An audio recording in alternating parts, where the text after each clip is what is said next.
नमस्कार दोस्तों, मैं आपका टीचर रोहित धीमान स्वागत करता हूं आप सभी का आपके अपने educational YouTube channel Rohit Dhiman maths agriculture पर। दोस्तों, आज की इस वीडियो में हम कृषि गणित एवं प्रारंभिक सांख्यिकी के अध्याय 17 की प्रश्नावली 17.3 का क्वेश्चन नंबर 22 और 23 पढ़ने वाले हैं। क्वेश्चन नंबर 22 और 23 को आप स्क्रीन पर देख सकते हैं। ये क्वेश्चन नंबर 22 और 23 ज्ञान पब्लिकेशन की बुक के हैं। ये ही क्वेश्चन आपको भारत भारती पब्लिकेशन और एग्रीकल्चर की जितनी भी मैथमेटिक्स की बुक हैं सब में मिलेंगे।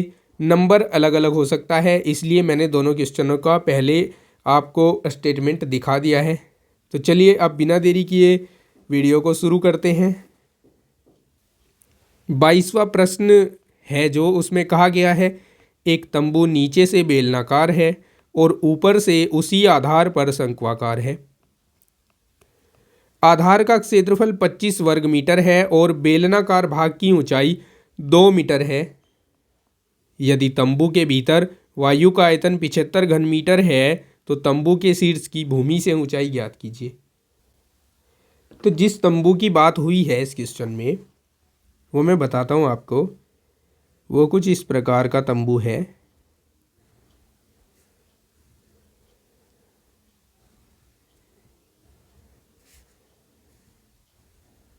नीचे से वो बेलनाकार है और ऊपर से यह तंबू शंक्वाकार है।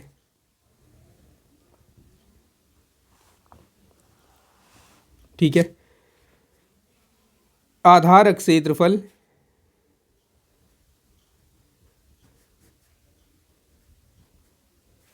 हमें 25 वर्ग मीटर दिया है। बेलनाकार भाग की ऊंचाई हमें 2 मीटर दी है और वायु का आयतन इसमें वायु का आयतन ये इसमें हमें 75 घन मीटर दिया है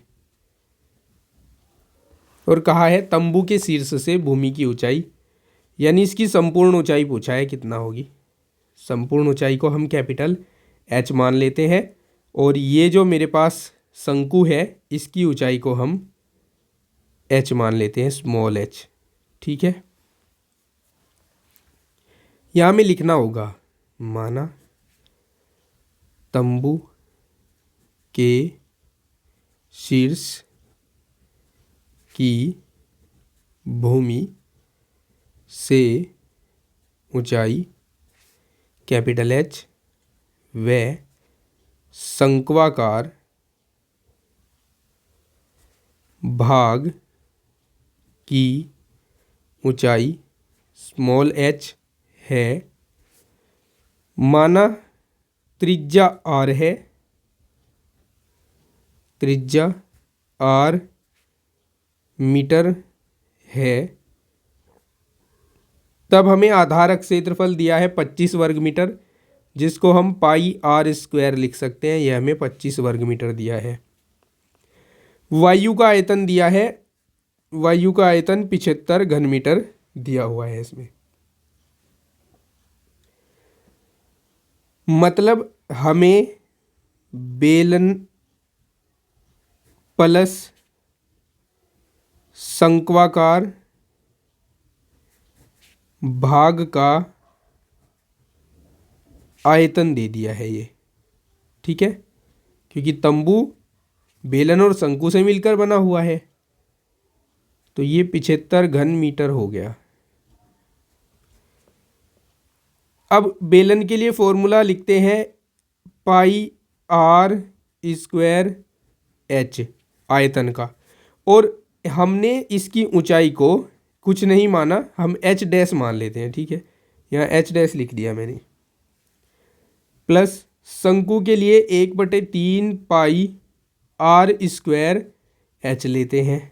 ये 75 घन मीटर के बराबर है। ठीक है, चलिए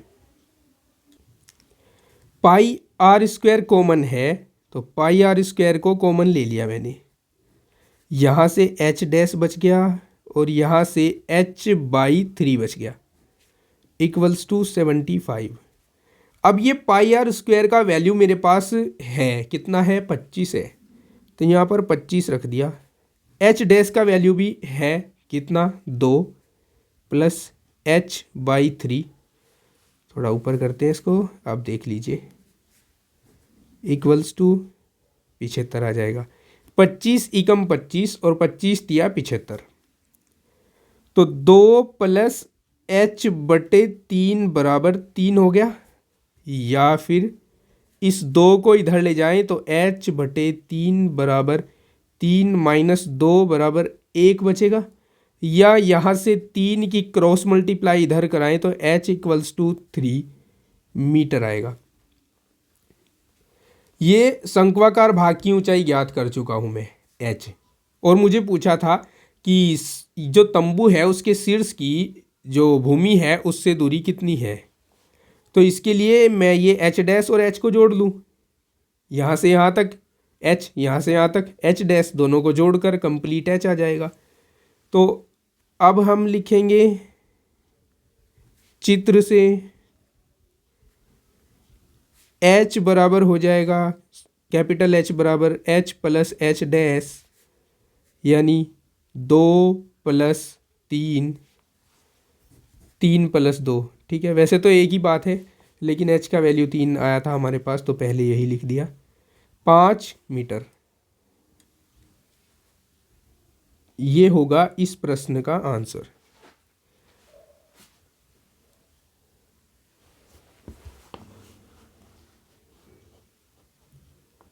अब ये 23वां प्रश्न देखिए, इसमें कहा है एक बेलनाकार बर्तन जिसकी ऊंचाई 30 सेंटीमीटर और त्रिज्या 10 सेंटीमीटर है, पानी से भरा हुआ है। उसी ऊंचाई और उसी त्रिज्या का एक ठोस शंकु धीरे धीरे बर्तन में डाला जाता है जब तक कि शंकु उसकी तली को न छू ले और फिर बाहर निकाल लिया जाता है। जब बेलन में पानी की ऊंचाई बताओ। जब नहीं, ये अब होगा, अब बेलन में पानी की ऊंचाई बताओ। तो देखिए मैं आपको चित्र के माध्यम से समझाता हूं इसे। एक बेलनाकार बर्तन है इस प्रकार से, ठीक है। इसकी ऊंचाई है 30 सेंटीमीटर और इसकी त्रिज्या है 10 सेंटीमीटर। ये पानी से भरा हुआ है, ठीक है। इसी त्रिज्या और इसी ऊंचाई का इसमें एक ठोस शंकु डाला जा रहा है। तो लीजिए ये शंकु मैंने इसमें डाल दिया और फिर डालकर निकाल लिया गया, और ये तब तक इसमें डाला गया जब तक इसकी तली को न छू गया, फिर इसको बाहर निकाल लिया गया। अब कहा है कि अब कितना पानी इसमें बच जाएगा। देखिए जब हम इसमें शंकु डाल रहे थे, क्योंकि ये पानी से पूरा भरा हुआ था, तो शंकु डालने पर पानी बाहर निकल गया होगा, क्योंकि कोई भी ठोस जब किसी दरों में डाला जाता है तो वो अपने आयतन के बराबर पानी बाहर निकाल देता है। तो अब जब हमने ये शंकु निकाल लिया तो हमारे पास जो बेलनाकार बर्तन था उसकी स्थिति कुछ ऐसी हो गई होगी कि उसमें पानी यहाँ मान लीजिए रह गया होगा, कुछ पानी निकल गया होगा। तो ये बताना है कि ये ऊंचाई कितनी है इस पानी की। इसको h मान लेते हैं, है ना। ये h ऊंचाई आपको ज्ञात करनी है। अब कैसे ज्ञात होगी मैं बताता हूं आपको। आपके पास एक बेलनाकार बर्तन है और उसमें पानी पूरा भरा हुआ है। जब आपने इसमें शंकु डाला तो पानी बाहर निकल गया। अब पानी बाहर निकल गया, उसको हटा दीजिए, जो पानी शेष बच गया वही ये वाला पानी है। तो इस पानी का आयतन बराबर शेष बचे पानी का आयतन होगा। तो हम अगर शेष बचे पानी के आयतन को इस बेलन के आयतन के बराबर रख दे जिसकी ऊंचाई h है और त्रिज्या 10 है, क्योंकि त्रिज्या तो नहीं घटेगी ना, बर्तन की त्रिज्या तो वही रहेगी, तो हमें जो चाहिए वो मिल जाएगा। इसके लिए हमें यहाँ पर लिखना होगा, मैं वीडियो को पॉज करके लिखता हूँ। मैंने यहाँ लिखा माना बेलनाकार बर्तन व शंकु जो इसमें डाला जा रहा है उसकी समान ऊंचाई कैपिटल एच व आधार त्रिज्या कैपिटल आर है, तथा बेलन में जब शंक्वाकार ठोस डालकर निकाल लिया गया तब उसमें जो शेष पानी रह गया उसकी ऊंचाई एच है। तब शेष बचे, अच्छा अभी तो हमें लिखना होगा, तब दिया है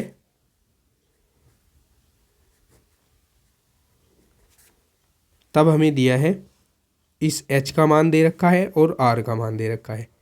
h का मान दिया है 30 सेंटीमीटर व r का मान दे रखा है 10 सेंटीमीटर। अब हम शेष बचे पानी का आयतन निकालेंगे। बेलनाकार बर्तन में शेष बचे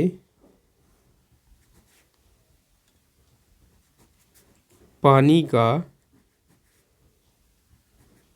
आयतन बराबर बेलन का आयतन, बेलन के आयतन में से हमें घटा देना है शंकु का आयतन। समझ गए दोस्तों? बेलन का आयतन कितना है? बेलन का आयतन है पाई आर स्क्वायर एच, कैपिटल लेंगे दोनों में, और शंकु का 1/3 पाई आर स्क्वायर एच। ये मान लीजिए 1 है और ये 1/3 है। 1 में से 1/3 घटाया तो 3 ही कम, 3 में से 1 गया, 2/3 रह गया। यहाँ 2/3 पाई आर स्क्वायर एच हो गया। ठीक है, अब ये शेष बचा जो आयतन है पानी का वो यही वाला है। अब यदि अब बेलनाकार पात्र में, बेलनाकार पात्र या बर्तन में h ऊंचाई वाले पानी का आयतन वो कितना होगा? ये होगा एक नहीं आएगा, पाई आर स्क्वायर स्मॉल एच। ठीक है, समझ रहे हो ना? आर तो वही है जो पहले से थी, आर तो चेंज नहीं हुआ, इसलिए मैंने कैपिटल आर लिखा, लेकिन ऊंचाई चेंज हो गई अब इसकी। और ये दोनों के दोनों सेम ही उसी पानी के आयतन है। शेष बचा पानी भी यही है और एच ऊंचाई वाला पानी भी यही है। तो हम इसको लिख सकते हैं pi r square h equals to 2/3 pi r square capital H.